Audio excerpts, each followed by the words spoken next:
Hace muchos años emprendí un viaje a pie por los Alpes, a través de una región poco conocida que se adentra en Provenza. Mi expedición comenzó en una zona desolada, a unos 1200 o 1300 metros sobre el nivel del mar. Una región de monótona desnudez, donde lo único que crecía era lavanda silvestre.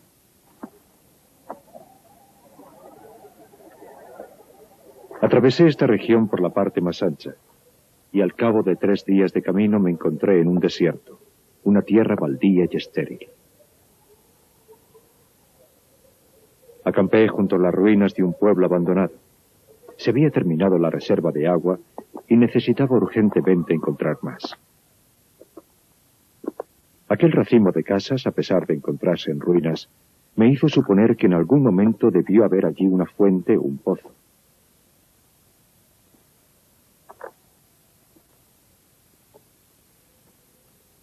Había una fuente, pero se había secado.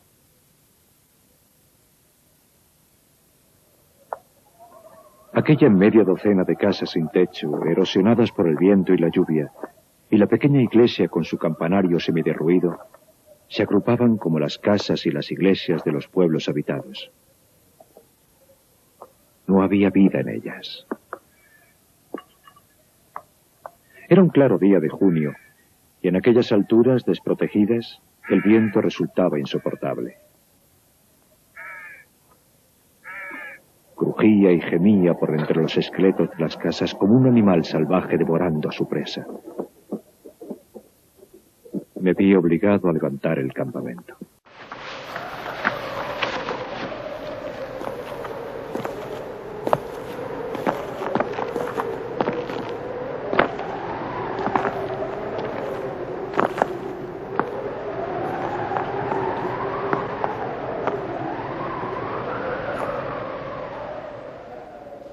Después de otras 5 horas de caminata, seguía sin encontrar agua.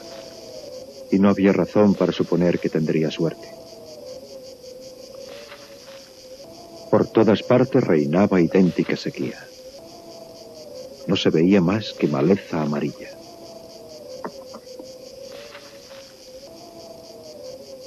Algo vi a lo lejos que me llamó la atención. Una forma delgada y oscura. Lo tomé por la cepa de un árbol. En la duda, me dirigí hacia él.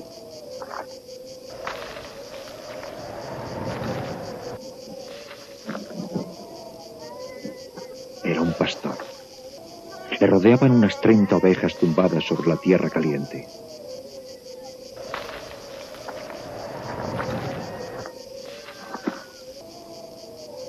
Me ofreció un sorbo de agua de su calabaza. Un poco después, me condujo hasta su redil que se encontraba en un pequeño valle. Sacó agua. Un agua estupenda de un pozo natural muy profundo, al que había provisto de una polea rudimentaria.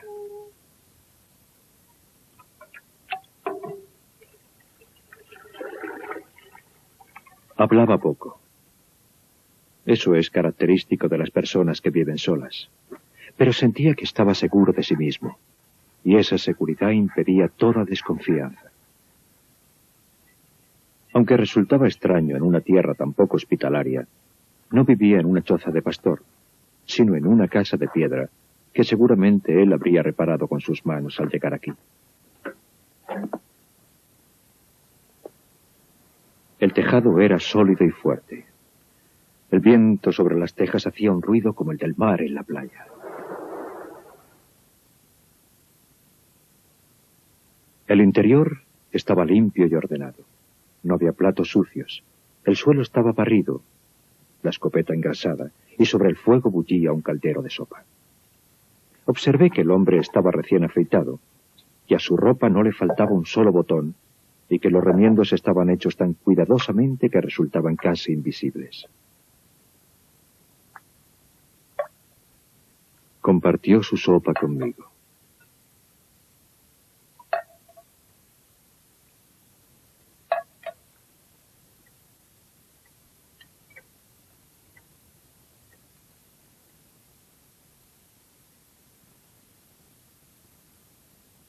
Más tarde, al ofrecerle tabaco de mi petaca, me dijo que no fumaba. El perro, tan callado como su dueño, era cariñoso, sin ser servil.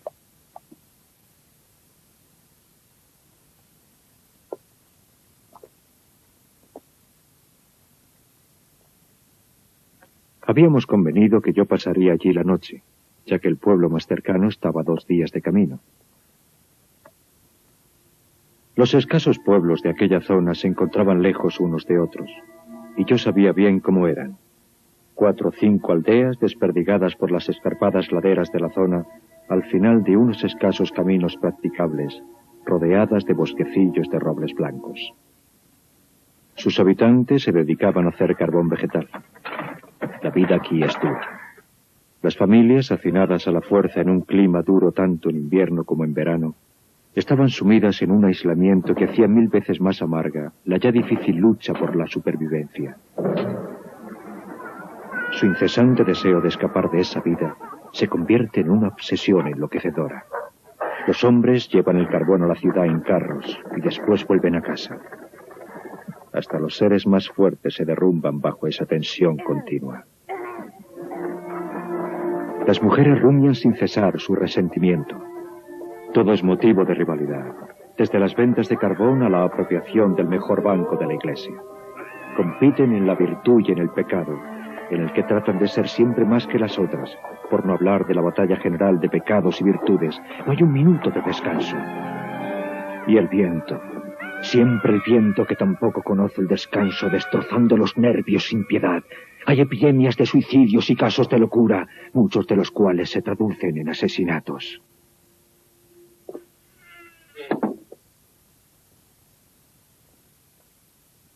El pastor, que no fumaba, cogió una bolsita y echó un montón de bellotas en la mesa. Las examinaba cuidadosamente una por una, separando las buenas de las malas. Yo fumaba mi pipa. Le pregunté si quería que le ayudara. Él contestó que era su trabajo, y yo, al verlo meticulosamente que lo hacía, no insistí. Aquella fue la única vez que hablamos en toda la noche. Una vez que hubo separado suficientes bellotas, empezó a hacer grupos de 10 con las buenas, seleccionándolas de nuevo. Separaba las que eran demasiado pequeñas o las que tenían alguna grieta. Ahora su inspección era muy escrupulosa. Cuando hubo reunido 100 bellotas perfectas, detuvo su tarea y se fue a la cama. La presencia de aquel hombre le llenaba a uno de paz. A la mañana siguiente le pedí que me permitiera quedarme un día más a descansar. Mi petición le pareció muy natural, o mejor dicho, la impresión que me dio fue que nada podía alterarle. No es que yo necesitara desesperadamente descansar, pero aquel hombre me intrigaba y quería saber más cosas de él. Sacó su rebaño del redil y lo condujo a los pastos. Antes de marcharse, metió las bellotas que había elegido tan cuidadosamente la noche anterior en un cubo de agua y las dejó en remojo. Observé que su cayado era una barra de hierro del grosor de un pulgar y tan alto que me llegaba al hombro.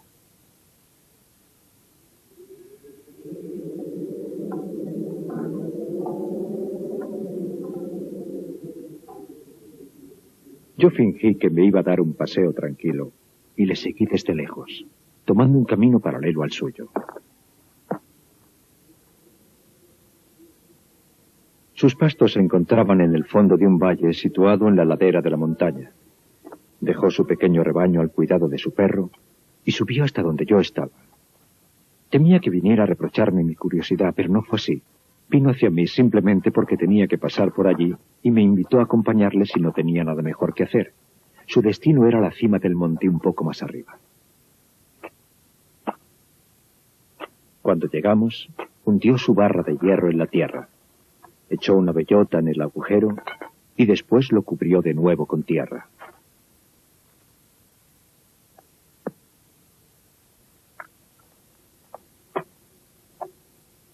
Estaba plantando robles. Le pregunté si la tierra era suya. Me contestó que no.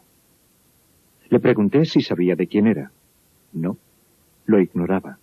Suponía que eran terrenos comunitarios que pertenecían al municipio o tal vez a personas que no los utilizaban, pero no le interesaba quién fuera el dueño. Siguió plantando cuidadosamente sus 100 bellotas.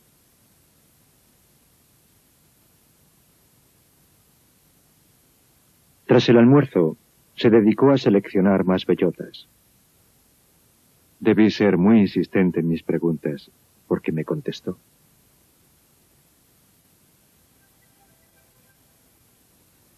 Llevaba 3 años plantando árboles en aquel lugar solitario. Había plantado ya 100.000. De estos habían nacido 20.000. Calculaba que perdería la mitad debido a los roedores o a otros designios inescrutables de la providencia. Eso dejaba 10.000 robles que crecieran en un lugar donde antes no había nada. Al oír aquello, me puse a calcular la edad del pastor. Era evidente que pasaba de los 50. 55, me dijo. Se llamaba Elzéar Bouffier.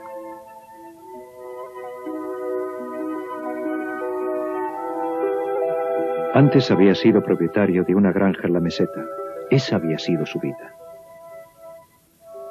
Había perdido a su único hijo y después a su mujer. Se había retirado a esta vida solitaria en la que vivía tranquilo y en paz, con su rebaño y su perro. Había llegado a la conclusión de que la zona se estaba muriendo debido a la falta de árboles, y añadió que, no teniendo ocupaciones más urgentes, había resuelto remediarlo. Mi juventud me indujo a imaginar el futuro tal y como yo lo consideraba, en términos de cierta búsqueda de felicidad. Le dije que en 30 años sus 10.000 árboles serían un espectáculo magnífico. Él me contestó con gran sencillez que si Dios le concedía una larga vida, acabaría plantando tantos árboles que esos 10.000 serían como una gota de agua en el mar. Estaba estudiando el crecimiento de las hayas. Tenía un pequeño invernadero junto a su casa, donde cuidaba las plantitas nacidas de los hayucos que había plantado. Las había protegido de sus ovejas y crecían maravillosamente. También estaba pensando en plantar abedules en la parte más baja, donde dijo había vetas de agua cerca de la superficie. Al día siguiente nos separamos. Un año después estalló la guerra del 14 y pasé 5 años en el ejército.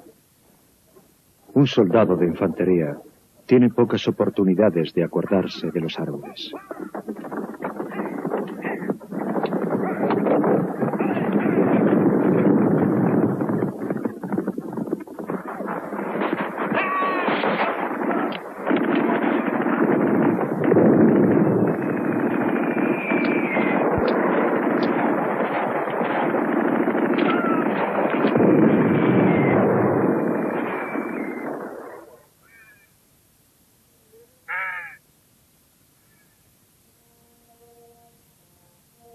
Al licenciarme, me encontré en posesión de una modesta gratificación del ejército y sentí la imperiosa necesidad de respirar aire puro.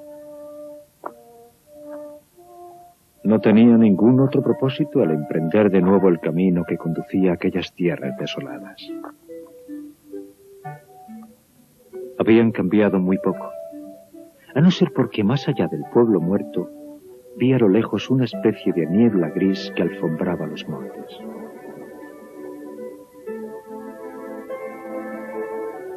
El día anterior me vino a la memoria la imagen del pastor que plantaba árboles. Pensé, 10.000 robles deben ocupar mucho espacio.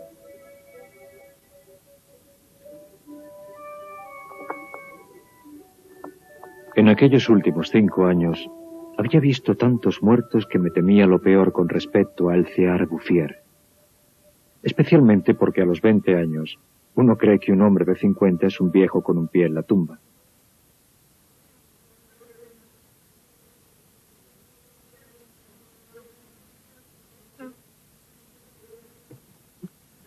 Pero no estaba muerto. Había cambiado de oficio. solo conservaba 4 ovejas. Pero tenía algo más de 100 colmenas. Se había deshecho de su rebaño porque ponía en peligro sus plantaciones de árboles. No había prestado atención a la guerra. Había seguido plantando imperturbablemente. Los robles que había plantado en 1910 tenían ya 10 años y eran más altos que nosotros. ¡Qué espectáculo tan impresionante! Me quedé literalmente sin habla. Y como no era un hombre locuaz, pasamos el día paseando en silencio por su bosque.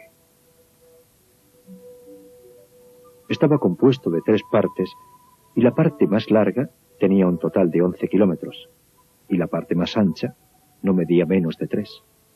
Cuando uno piensa que todo aquello había surgido de las manos y el alma de un solo hombre, sin la ayuda de ningún medio mecánico, se da uno cuenta de que el hombre puede emular a Dios en tareas que no siempre conducen a la destrucción. Había sido fiel a su dueño, y las hayas que se perdían en el horizonte tan altas ya que nos llegaban a los hombros, eran testimonio de ello. Los robles eran fuertes, y ya había pasado la época en que estaban a merced de los roedores, y por lo que respecta a los designios de la providencia misma, habría tenido que recurrir a un ciclón para destruir lo que había creado un solo hombre. Me mostró unos admirables bosquecillos de abedules de 5 años, que había plantado por lo tanto en 1915, mientras yo combatía en la batalla de Verdún. Había reservado para ellos la parte baja, suponiendo con razón la presencia de agua a poca profundidad. Tenían la ternura de los adolescentes, y se los veía muy seguros de sí mismos. Además, la creación parecía seguir su curso natural, pero aquel hombre no se preocupaba por eso. Se limitaba a ejecutar invariablemente su sencilla tarea. En mi camino de vuelta hacia el pueblo, vi correr el agua en lechos de arroyos que estaban desde hacía mucho tiempo. Ese fue el más espectacular de los efectos del ciclo de la naturaleza que tuve ocasión de observar. Mucho tiempo antes, aquellos lechos habían estado llenos. Algunos de los pueblos miserables que mencioné al principio de mi historia estaban construidos sobre emplazamientos romanos de los que aún se conservaban vestigios. Los arqueólogos, al excavar en las ruinas, habían encontrado anzuelos en lugares donde en el siglo XX la gente compraba cisternas para poder disponer de un poco de agua. El viento transportaba ahora semillas al tiempo que volvía a aparecer el agua. Y crecieron de nuevo los sauces, los juncos, los prados, nacieron jardines y flores, y surgió una razón para vivir. Pero el cambio se produjo de una forma tan gradual que a nadie sorprendió. Los cazadores que se adentraban por estos montes inhóspitos en busca de liebres y de osos, sí que habían observado el deslumbrante surgimiento de árboles jóvenes, pero lo habían atribuido a uno de los innumerables caprichos de la naturaleza. Esta era la razón de que nadie hubiera impedido la labor de aquel hombre. Si alguien hubiera sospechado que se trataba de una acción humana, habría intentado entorpecerla. Pero ¿quién podría suponerlo? ¿Qué habitante de los pueblos, qué autoridad administrativa habría podido imaginar una generosidad tan constante, tan magnífica? A partir de 1920, no pasó un solo año sin que visitara a el Cear Bouffier. Jamás desfalleció. Y Dios sabe que con frecuencia debió pensar que el cielo estaba en contra suya.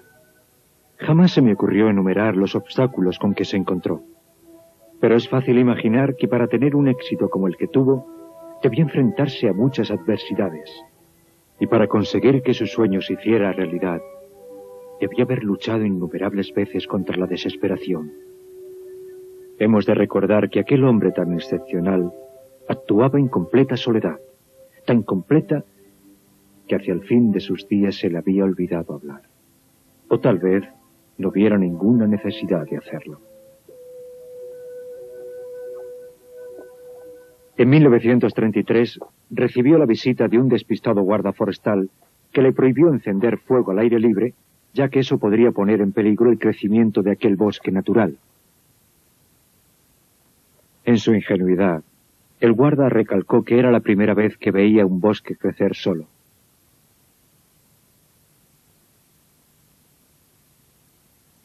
En 1935, una nutrida delegación de funcionarios acudió a examinar el bosque natural. Había un dignatario del Departamento de Tierras y Bosques, un diputado y un grupo de expertos. Se pronunciaron muchos discursos. Se decidió que había que hacer algo, pero afortunadamente nada se hizo.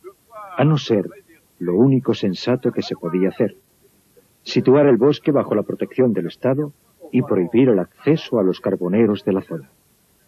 Era imposible no sentirse hechizado por el esplendor de aquellos árboles jóvenes con su vigor y su fuerza. Y el bosque prendó de su hechizo al mismísimo diputado.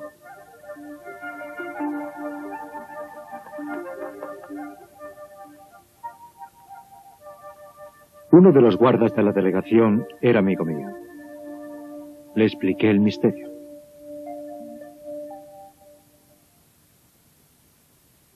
A la semana siguiente fuimos a ver a Alcear Bouffier. Le encontramos absorto en su trabajo a 20 kilómetros de distancia del lugar donde se había verificado la inspección. Mi amigo el guarda comprendía el valor de las cosas.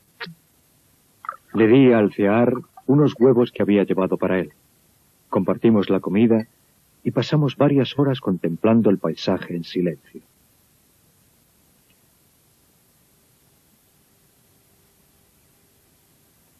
La pendiente por la que habíamos subido estaba cubierta por árboles de 6 o 7 metros de altura. Recordé el aspecto que presentaba aquella región en 1913, el de un desierto. El trabajo tranquilo y constante, el aire saludable de las montañas, su frugalidad y por encima de todo su paz mental habían dotado a aquel hombre de una salud que era casi un aura. Era uno de los atletas de Dios. Me preguntaba cuántas hectáreas más cubriría de árboles. Antes de marcharnos, mi amigo se limitó a hacer una sugerencia sobre el tipo de vegetación para la que aquellas tierras parecían más favorables. No insistió más. Por la sencilla razón, me explicó después, de que de eso él sabe mucho más que yo. Debió seguir dándole muchas vueltas más porque, tras una hora de camino, añadió: sabe más que nadie. Ha encontrado una forma magnífica de ser feliz.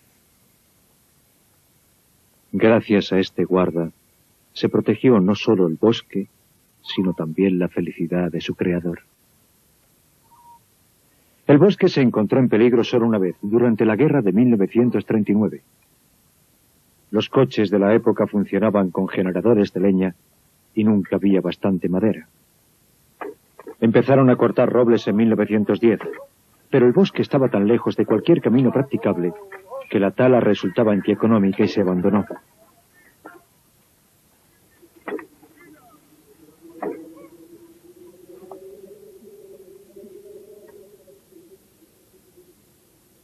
El pastor no se había enterado de nada.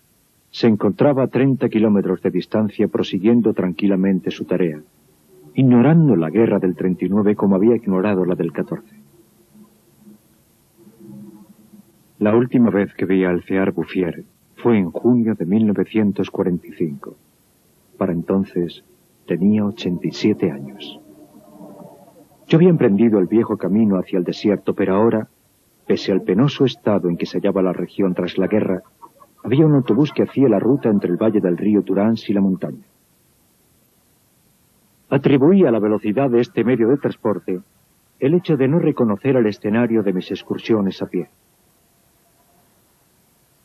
Hasta que no vi una señal con el nombre de uno de los pueblos, no me convencí de que estaba en la misma región que yo había conocido en semejante estado de deterioro y desolación. Me bajé del autobús en Bergons. En 1913, este pueblo de 12 casas contaba con 3 habitantes. Huraños con los forasteros vivían odiándose unos a otros y sobrevivían a base de cazar con trampas. Su situación era desesperada. Pero todo había cambiado, hasta el mismo aire. En lugar de los bruscos golpes de viento que me habían recibido en ocasiones anteriores, soplaba una dulce brisa cargada de perfumes. De las montañas venía un murmullo como los arroyos. Era el viento del bosque. Y pude oír algo aún más asombroso, el sonido del agua. Habían construido una fuente que manaba libremente, y algo realmente conmovedor. Junto a ella habían plantado un tilo, símbolo incontestable de la resurrección.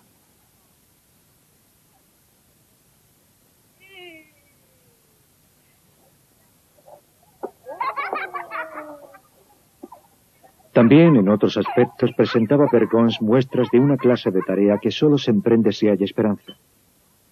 Había vuelto, pues, la esperanza. Habían desaparecido las ruinas y se habían derribado los muros semiderruidos. Las casas nuevas, recién encaladas, surgían rodeadas de huertos donde las verduras y las frutas se mezclaban en alegre orden. Juntas crecían, pero no revueltas, repollos y rosas, puerros y dragones, apio y anémonas. Aquel pueblo se había convertido en un lugar que invitaba a quedarse. Desde allí proseguí a pie. La guerra no había permitido que la vida floreciera en todo su esplendor, pero Lázaro había resurgido de su tumba. En las faldas de la montaña vi pequeños campos de centeno y cebada, y en el fondo de los estrechos valles los pastos empezaban a verdear de nuevo.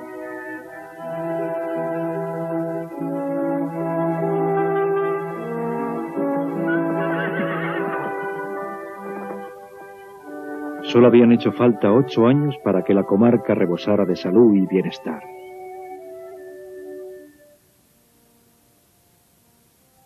En lugar de las ruinas que había visto en 1913, había ahora granjas primorosas recién encaladas, signo de una vida cómoda y feliz. Las antiguas fuentes, alimentadas por la lluvia y la nieve retenida por el bosque, habían empezado a brotar de nuevo. Cada granja dispone de agua de los arroyos que se derrama sobre la tierra alfombrada de mente fresca. Los pueblos habían sido reconstruidos poco a poco.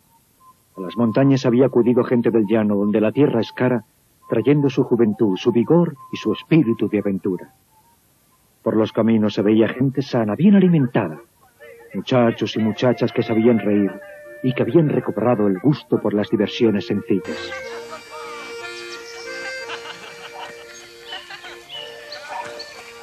Si contamos los antiguos habitantes, irreconocibles en esa paz nueva, y los recién llegados, son más de 10.000 personas las que deben su felicidad a El Cear Bouffier. Cuando pienso que un solo hombre, un solo cuerpo, una sola mente ha sido capaz de hacer surgir esta tierra de Canaán del desierto, siento que a pesar de todo el ser humano es admirable. Pero considerando la vehemente determinación, la inamovible generosidad de espíritu que ha sido necesaria para obtener este resultado, lo que siento es un enorme respeto por ese pastor viejo e iletrado que llevó a término una tarea digna del mismo Dios. El Cear Bouffier murió serenamente en 1947 en Banon.